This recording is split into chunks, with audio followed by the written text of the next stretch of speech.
Assalamu alaikum. How to bind a drop down in MVC is our topic today. For that one, I have created a separate project inside same Tech and Talk C# repository.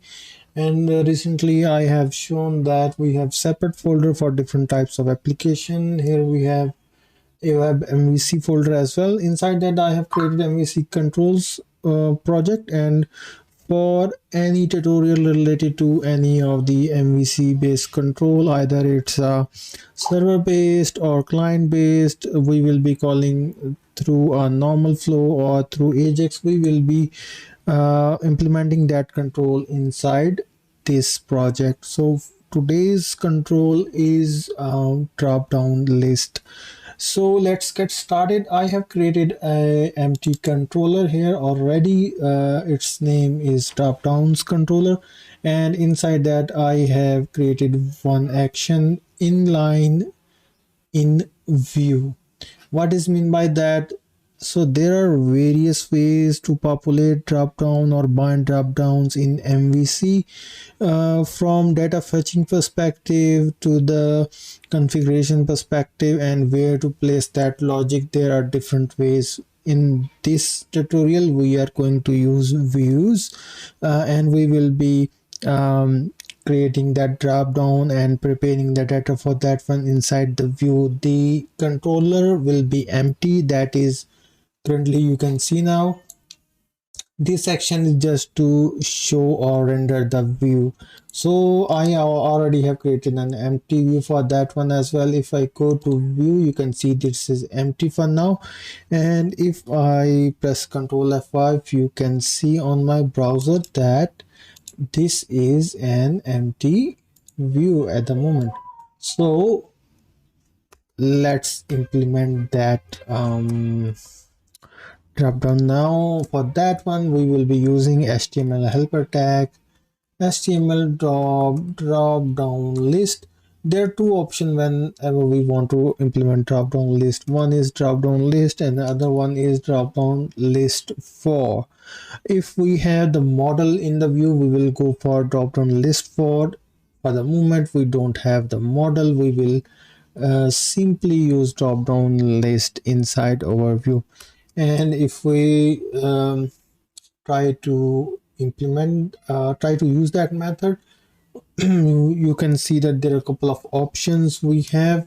There are 6 various overload methods for that one, and first parameter is the expression that would be the name of that drop down list. So let's say my drop down is for the countries, so I will name it country country, and the second parameter would be for the option label. So we can provide the option label, that what is the default text we want to show in that drop down list. So we will come to that point later. For now, let's try to prepare a list that we want to load in that drop down. New, we can say new list, and that list is for select list item, and we want that list to be have let's say new select item, and we want its text to be our country, that is Pakistan, and the value, we want the value, the ID of that country is 1. And let me copy paste the same item, and we can add multiple items just by changing the values and the text as well. So let's say the third one is USA, and the second one is United Kingdom. All right, so now we will have a drop down list in our view which has these 3 different countries. We can add as many as we want. There is no limit in that perspective. All right, so that is the list of countries for us.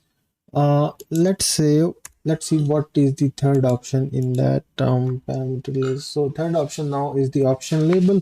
We can add a label like please select a country, right? So we can go with that one.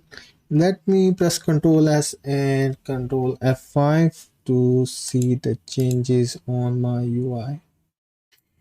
Okay, now you can see there is a drop down rendered in that view. If you, and the default text is please select a country, and if you click on that icon or a list, you will see there are 3 different options in that list: Pakistan, United Kingdom, and USA.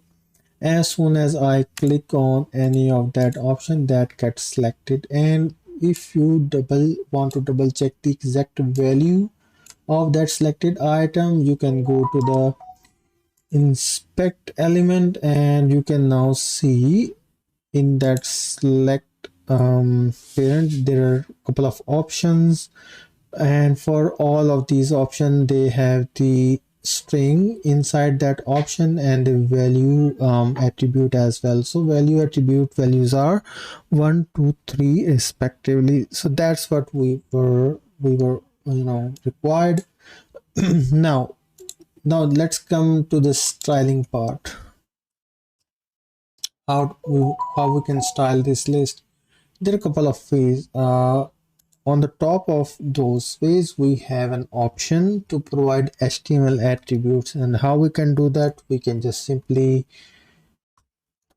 write new keyword and then curly braces, and here we can add the HTML attributes for that select list just by using @ tag. Let's say we want to apply a class, we can apply that one by writing @class is equal to, let's say, APC. Let me press Ctrl S and Ctrl F5 to see those changes, and now you should be able to see that we have that class ABC in that select element. So that's how we can apply HTML attributes. Another thing, you can see that currently the ID and the name attributes are the same, and that is the country. We provided the default expression or label here, but if we want to change that the value of ID, we can provide here exact by using the same mechanism that we did for the class. And the rate ID is equal to, let's say, country list is the ID for that one. And let me press Ctrl F5, and now yeah, now we can see that the class is there, the ID is different now, and the name is different. Country list the ID, and the country is the name of that select element.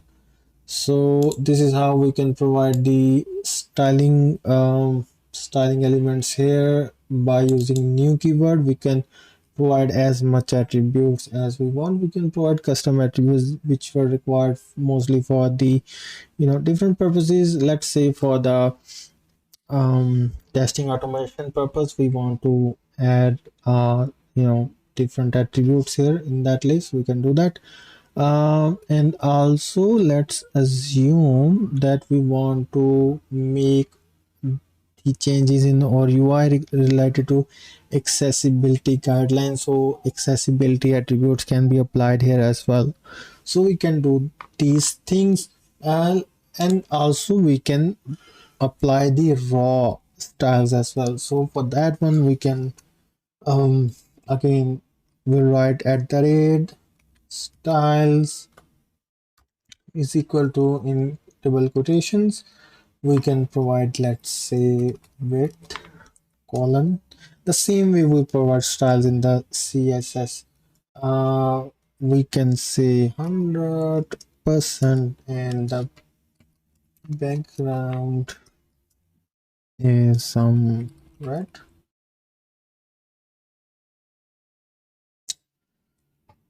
And as soon as it get rendered, you can see those changes back. Oh, I think I have misspelled that one.